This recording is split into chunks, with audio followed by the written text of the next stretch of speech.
Hello everyone, good morning. Welcome to the accountancy of class 11th and we were doing chapter 1 introduction to accounting. So in this video I will explain you the topic that is the term assets which is mostly used in the accounts. So here and what are the types. So without wasting the time let us start this topic, assets. So what does the assets means? All the properties which are helpful in running the business and in generating the revenue for the business, that is called an assets. अब assets क्या होता है? All those assets, all those property जो हमारी property है जिससे हम business चलाते हैं, जो बिजनेस चलाने के लिए यूज होती है और जिससे हम रेवेन्यू अर्न करते हैं, जो हमारी जिससे हम इनकम अर्न करते हैं, that is called an assets. उसको एसेट्स बोलते हैं. फॉर एग्जाम्पल जैसे building, furniture, typewriter, machines, cash in hand, ये सारे एसेट्स होते हैं. Okay, so we can say that all those goods which are helpful in earning the cash and in generating the profit in the future, that is termed as assets. उसको assets बोलते हैं. समझ में आया? All those properties and goods which are used for earning profit and which are used for generating the revenue in the future, that is called asset. जब हम कोई business करते हैं तो बिजनेस में जो भी हम प्रॉपर्टी को यूज कर रहे हैं, जो भी रिसोर्स को हम यूज कर रहे हैं जिससे हम प्रॉफिट अर्न कर सकते हैं, वो चीजें जिनसे हम प्रॉफिट अर्न कर सकते हैं, जिससे हम इनकम अर्न कर रहे हैं, वो हमारी एसेट्स होती हैं. Now the assets can be classified into fixed assets, floating assets, liquid assets, wasting assets and live stock. So here one by one I will explain you the types of assets. First is the fixed assets. Now what is the fixed assets? अब ये fixed assets क्या होता है? Now the fixed assets are those assets which are purchased for a long term use and are not likely to be converted into cash. Those assets which are purchased for a long term use, वो assets जिनको हम लंबे समय के लिए खरीदते हैं, जो सालों साल चलेंगी, that is called fixed assets and these assets cannot be converted into cash easily. इसको तुरंत कैश में कन्वर्ट करना इजी नहीं है. Okay, and these assets are not purchase for resale, और उनको बेचने के लिए नहीं खरीदा जाता है. अब ऐसी कौन सी एसेट्स होती हैं? जब हम अपना बिजनेस स्टार्ट करेंगे तो first of all we need a land. Land means जमीन चाहिए हमें. देन फर्नीचर, फर्नीचर भी चाहिए हमें बिजनेस के लिए. And besides furniture, machine and what ever which is required in your business, that is called assets. उसको एसेट्स बोलते हैं. अब फॉर एग्जाम्पल फर्नीचर, अगर हमने फर्नीचर लिया है, फर्नीचर अगर हमने लिया है तो क्या हम एक बार के लिए लेंगे? नहीं, उसको हम लॉन्ग टर्म यूज करेंगे, कई सालों साल तक उसको यूज करेंगे.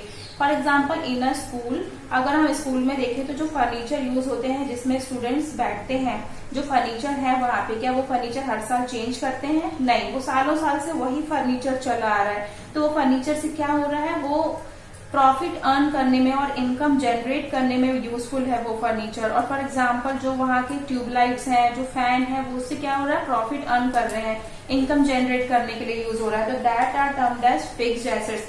उनको एक बार खरीद लिया जाता है तो वो कई सालों साल चलेंगे. And that are not for resale, उनको बेचने के लिए नहीं रखा है, उनको हमने अपने बिजनेस को चलाने के लिए रखा है, उसको हम बेचेंगे नहीं. और अगर हमें बेचना भी होगा तो it cannot be converted into cash easily. वो कैश में इजीली कन्वर्ट नहीं होगा, वो इतने जल्दी नहीं बिकते हैं. Okay, and huge amount is expended on the purchase of these assets. बहुत सारा पैसा लगता है इनको खरीदने में. अगर हमने जमीन खरीदी है तो बहुत पैसा लगेगा, ह्यूज अमाउंट इज एक्सपेंडेड. और for example the machine is purchase, machine खरीदी है, लाखों रुपए की मशीन आती है, 2 लाख, 5 लाख, 10 लाख, जो भी हमारा बिजनेस है उस पर डिपेंड करता है. तो huge amount is expended on purchase of these assets. So these assets are we can say that these assets are purchased for a longer period of time. These assets are used for a longer period of time. These assets are not for resale. Huge amount is expended on the purchase of these assets and these assets cannot be converted into cash easily. Clear? समझ में आया fixed assets क्या होता है? Now in the fixed assets, again in the fixed assets it can be converted into two types, that is the tangible assets and the intangible assets. अब जो fixed assets है उसको हम दो पार्ट में कर सकते हैं classify, that is tangible assets and intangible assets. अब ये हमें फिक्स्ड एसेट्स का मतलब समझ में आ गया, जो हम एक बार खरीदेंगे, बार बार नहीं खरीदेंगे, जो हमें अपने बिजनेस में यूज करना है और जो हमने एक बार खरीद लिया है और जिससे हम फ्यूचर में प्रॉफिट अर्न करेंगे, उसको फिक्स्ड एसेट्स बोलते हैं. Now the fixed assets can be converted into tangible fixed assets and intangible fixed assets. Now what is tangible fixed assets? अभी इसी के अंडर में आते हैं, फिक्स के अंडर में आ रहे हैं, मतलब ये भी लॉन्गर टर्म के लिए यूज रख रहे हैं, लॉन्ग पीरियड के लिए यूज कर रहे हैं क्योंकि ये फिक्स्ड एसेट्स के अंडर में आते हैं. Now the tangible asset. Tangible assets are those assets which can be seen और टच, जिनको हम देख सकते हैं और जिनको हम छू सकते हैं, उसको बोलते हैं tangible fixed assets which can be seen and touch.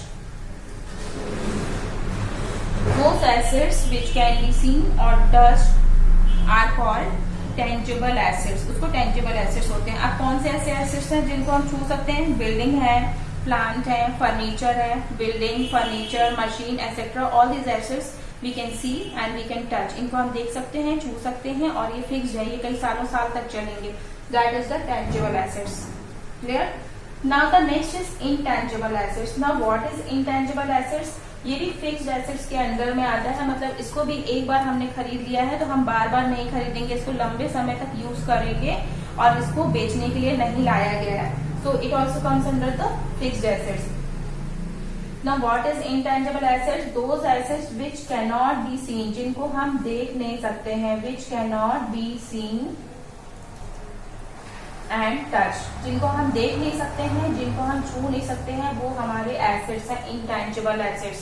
Those assets which can not be seen और touch is called intangible assets. अब आपके दिमाग में आ रहा होगा ऐसे कौन से एसेट्स हैं जिनको हम छू भी नहीं सकते हैं, देख भी नहीं सकते हैं, मगर वो फिर भी हमारी प्रॉपर्टी है.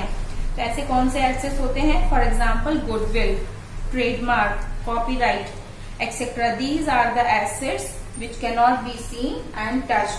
अब गुडविल क्या होता है? ये प्रीवियस वीडियो में मैंने गुडविल एक्सप्लेन किया था, पूरा एक वीडियो बनाया है गुडविल के लिए, उसको आप देख सकते हो. Goodwill, so for example goodwill, here in short I am telling you what is goodwill. For example our shop is in that location which is most famous और मोस्ट पॉपुलर प्लेस. हमारी shop एक ऐसी जगह में है जहाँ पे बहुत मार्केट एरिया है, वो मार्केट एरिया है जहाँ बहुत मार्केट चलता है, जहाँ पे बहुत शॉप जो है चलती हैं. तो इस एरिया में क्या हो रहा है? ऑटोमेटिक जो हमारी शॉप है वो चलेगी. क्यों चलेगी? क्योंकि लोकेशन इतनी अच्छी जगह है कि वो हमारी शॉप अपने आप ही वहाँ पे अच्छी अर्निंग हो रही है.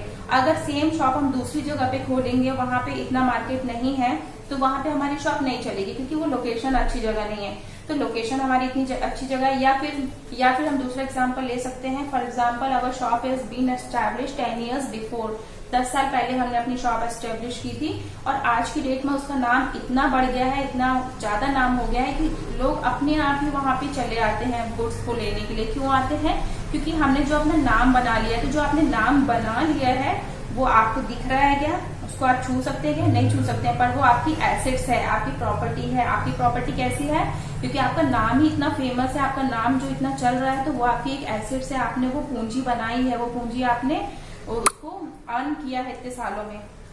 सो एसेट्स, इसको एसेट्स बोलते हैं. आपका बिहेवियर इतना अच्छा है, आपकी शॉप है और आपका बिहेवियर इतना अच्छा है कि लोग आपके बिहेवियर से ही आपकी शॉप में अट्रैक्ट होते हैं, आपकी तरफ अट्रैक्ट हो रहे हैं.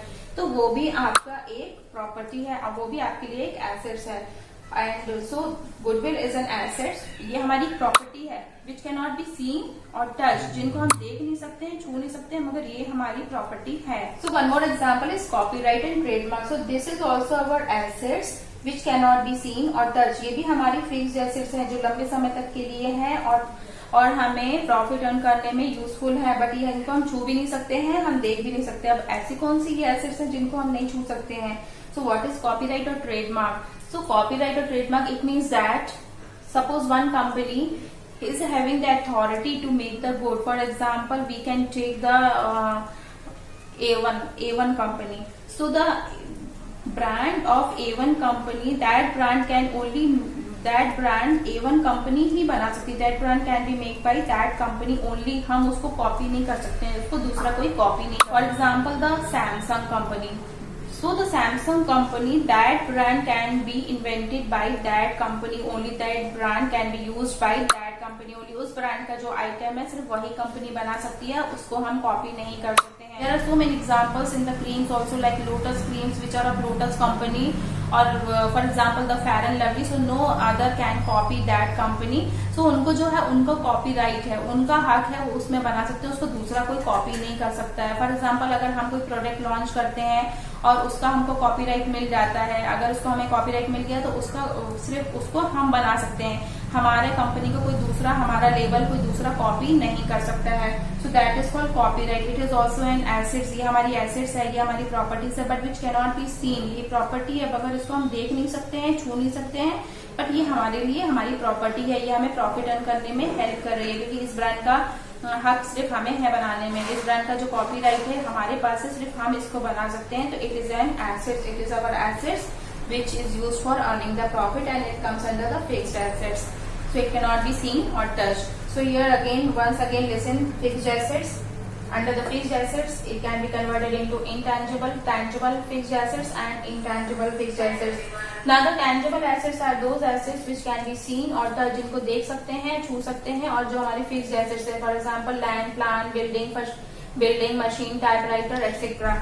And intangible assets are those assets which cannot be seen or touched. For example, goodwill, copyright, trademark, patent, etc. These cannot be seen or touched, but these are our fixed assets. Clear? These assets, fixed assets. Now come to the floating assets. पहले हम फिर से assets के बारे में बताते हैं. Assets हमारी प्रॉपर्टी होती है जिससे हम बिजनेस को रन करते हैं, जो लंबे समय तक के लिए यूज होता है और जो रीसेल के लिए नहीं होता है, और उसमें ह्यूज अमाउंट एक्सपेंड किया जाता है on the purchase of these assets. So next is the floating assets. अब फ्लोटिंग एसेट्स क्या होता है? सबसे पहले हमने बिजनेस स्टार्ट कर लिया, उसमें हमने फिक्स्ड एसेट्स रख लिया, उसमें हमने फर्नीचर लगा लिया, मशीन रख लिया है और इलेक्ट्रिसिटी लगा लिया, ये फिक्स्ड एसेट्स हो गया. अब हमें बिजनेस में और क्या चाहिए है? Floating assets. Now what is floating assets? So these assets are those assets which can be converted into cash within year. ऐसे कुछ assets ऐसे होते हैं जिसको साल भर में हम कैश में कन्वर्ट कर लेते हैं. So ऐसे कौन से assets होते हैं? So these are those assets which are purchased for resale or which are purchased for resale and are purchased and sold regularly, and profit is earned by selling it. सबसे पहले जब हमने अपना बिजनेस ओपन किया, हमने उसमें fixed assets को लगा लिया, ठीक है. अब हम बिजनेस ओपन करके बैठ जाएंगे क्या? उसमें हम कुछ गुड्स भी लेकर आएंगे. वो गुड्स क्यों लेकर आ रहे हैं? बेचने के लिए लेकर आ रहे हैं. तो जो गुड्स हम बेचने के लिए लेकर आ रहे हैं, those goods which are purchase for resale, जिनको हम बेचने के लिए लेकर आ रहे हैं, and which are sold and purchase regularly, जो रोज बेचे जाते हैं और खरीदे जाते हैं, that is called floating assets. उसको फ्लोटिंग एसेट्स बोलते हैं, ठीक है. And profit is earn by selling those goods. उन गुड्स को बेचकर प्रॉफिट अर्न किया जाता है. Okay, so that is called the floating assets. उनको फ्लोटिंग एसेट्स बोलते हैं.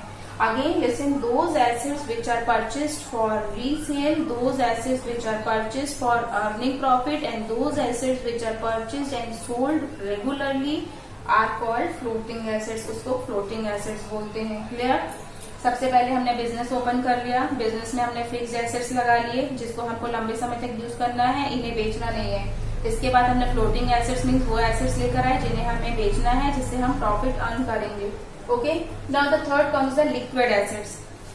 Now what is the liquid assets?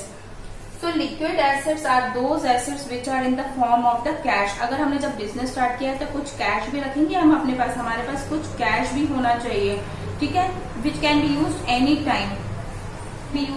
Time to acquire cash. For example cash, investment, bills receivable, ऐसे कुछ एसेट्स होते हैं.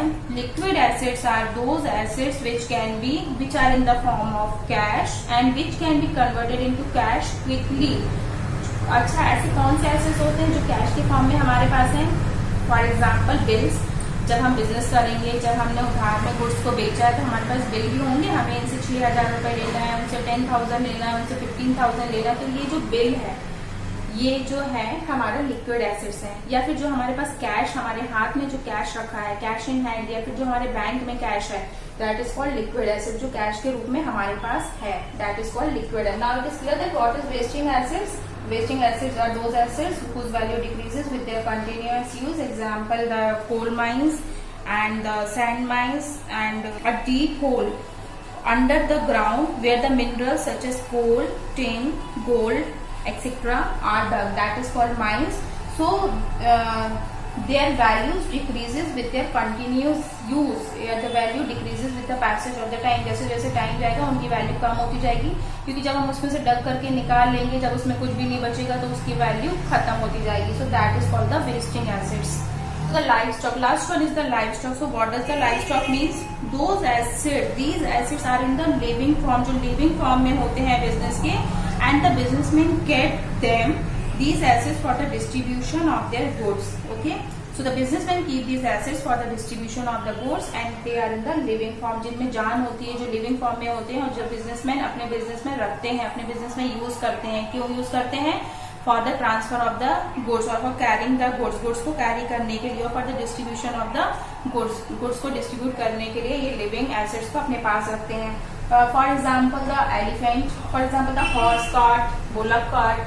जैसे कि आपने देखा होगा हॉर्स कार्ट या बुलक कार्ट, बैलगाड़ी, ये भी कभी कभी रखते हैं. इससे सामान जो गुड्स को है डिस्ट्रीब्यूट करते हैं, गुड्स ले जाने में, यहाँ से वहाँ ले जाने में यूज होता है बुलक कार्ट. तो कई बिजनेसमैन बुलक कार्ट का यूज करते हैं, क्योंकि कुछ ऐसे एरिया होते हैं जहाँ पे गाड़ियाँ नहीं जा सकती हैं, तो ये एनिमल्स रखते हैं.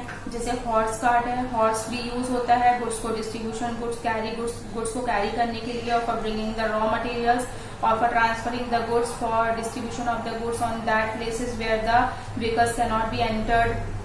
कुछ छोटी जगह होती हैं, ऐसी जगह होती है जहाँ पे गाड़ियां नहीं जा सकती हैं, तो वहाँ पे एनिमल्स का यूज होता है. और for example donkey is also use for carrying the goods. Elephant, so these are the live stock. इनमें जान भी होती है और ये बिजनेस में यूज होते हैं और बिजनेस में प्रॉफिट अर्न करने के लिए यूज किए जाते हैं. So these are the live assets which are use in the business. So the businessman keep these assets for the distribution of the goods.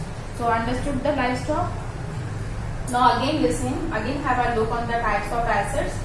Assets can be classified into fixed assets, floating assets, liquid assets, wasting assets and the livestock. Fixed assets means जो हम business start, मैं आपको हिंदी में explain कर रही हूँ short में. जब हम बिजनेस स्टार्ट करते समय जो भी हमें गुड्स लगेगा, that is called fixed asset, जो हमको बेचना नहीं है, हमने अपने बिजनेस में रखना है. फ्लोटिंग एसेट्स, जिस चीज का हम व्यापार कर रहे हैं, जिस चीज का हम बिजनेस कर रहे हैं, उसमें हम जो गुड्स लेकर आएंगे बेचने के लिए, प्रॉफिट अर्न करने के लिए, that is called floating assets. इसके बाद हम लिक्विड एसेट्स, क्या होता है, कुछ कैश भी रखेंगे हम अपने हाथ में. Those goods which are in the form of the cash are called liquid assets. Now the wasting assets, such assets whose value decreases with the passage of the time. जैसे जैसे टाइम जाएगा उनकी वैल्यू डिक्रीज होती जाएगी. जैसे for example mines and queries. And the last is livestock. Livestock means those assets which are in the living form and the businessmen keep them for the distribution of the goods. जिनमें जान होती है और जो businessmen अपने business में goods को distribute करने के लिए use करते हैं. So here we complete the topic assets and hope you have understood this topic. So in the next video we will meet with the new topic that is the liabilities. So till then stay tuned and stay blessed. Bye.